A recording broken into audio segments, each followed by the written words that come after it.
കണ്ണെത്താ ദൂരത്തോളം അനന്തവിശാലമായി പരന്നു കിടക്കുന്ന ബംഗാൾ ഉൾക്കടൽ, വിശാഖപട്ടണം ബീച്ച് റോഡിൽ കടലിനഭിമുഖമായി തലയെടുപ്പോടെ കാണുന്ന വിക്ടറി അറ്റ് സീ എന്ന സ്തൂപം. വളരെ ചരിത്ര പ്രാധാന്യമുള്ള ഈ സ്തൂപത്തിന് നമ്മോടെന്തൊക്കെയോ പറയാനുണ്ട്, അത് വഴിയെ പറയാട്ടോ. ഇവിടെ അടുത്തായിട്ട് ഒരു സബ്മറൈൻ മ്യൂസിയം ഉണ്ട്. ഒറിജിനൽ സബ്മറൈനാണ് കേട്ടോ, കുർസുറ സബ്മറൈൻ മ്യൂസിയം.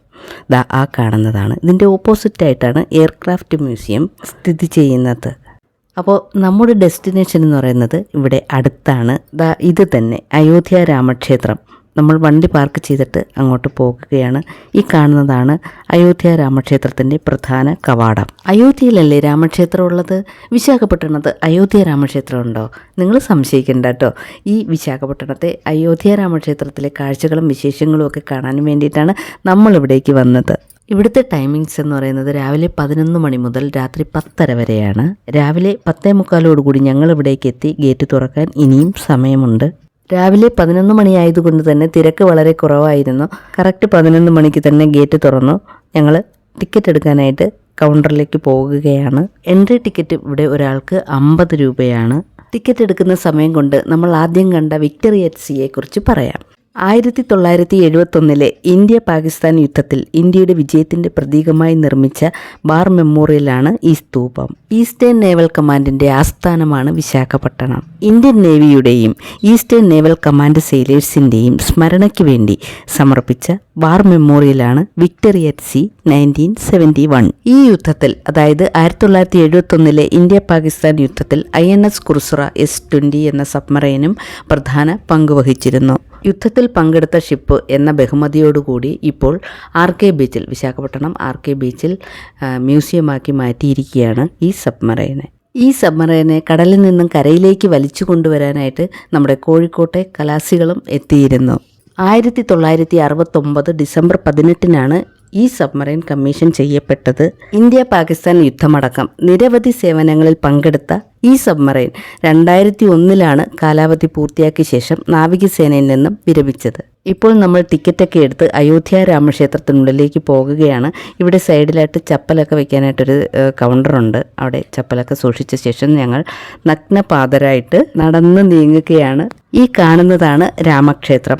കടലിനടുത്തായിട്ട് വില്ലുകുലച്ച് നിൽക്കുന്ന ശ്രീരാമനെ നമുക്ക് കാണാം. അതിമനോഹരമായി കൊത്തിയെടുത്ത ശ്രീരാമന്റെ സ്റ്റാച്യു ആണ്. അയോധ്യയിലെ രാമക്ഷേത്രത്തിന്റെ അതേ മാതൃകയിൽ തന്നെയാണ് ഇവിടെയും ഈ ക്ഷേത്രം സെറ്റ് ചെയ്തിട്ടുള്ളത്.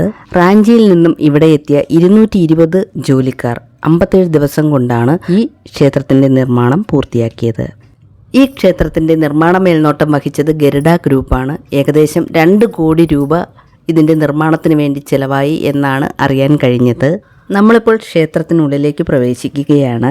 2025 മെയ് 22 ഈ ക്ഷേത്രം പബ്ലിക്കിന് പൊതുദർശനത്തിന് വേണ്ടി തുറന്നു കൊടുത്തത്. നിരവധി ഗോപുരവാതിലുകൾ കടന്നിട്ട് വേണം രാംലല്ല വിഗ്രഹത്തിനടുത്തേക്ക് ചെല്ലേണ്ടത്.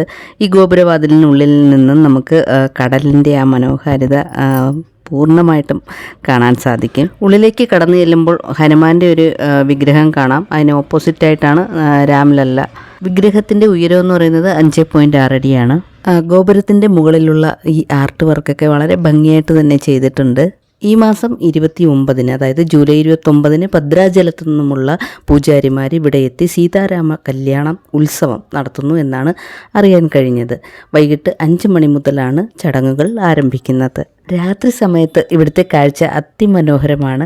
ലൈറ്റിങ്ങിൽ വർണ്ണശബളമായി തിളങ്ങി നിൽക്കുന്ന കാഴ്ചയും പറഞ്ഞറിയിക്കാനാവാത്ത ഒന്നാണ്.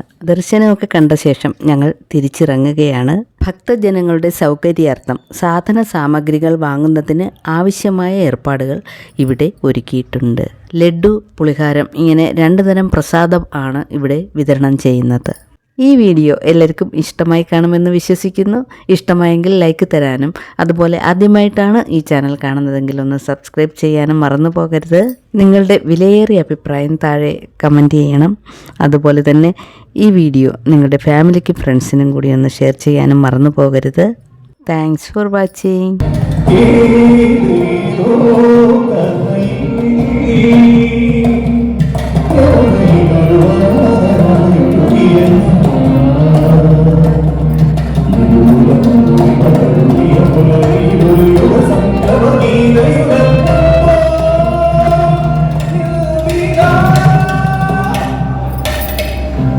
പരവും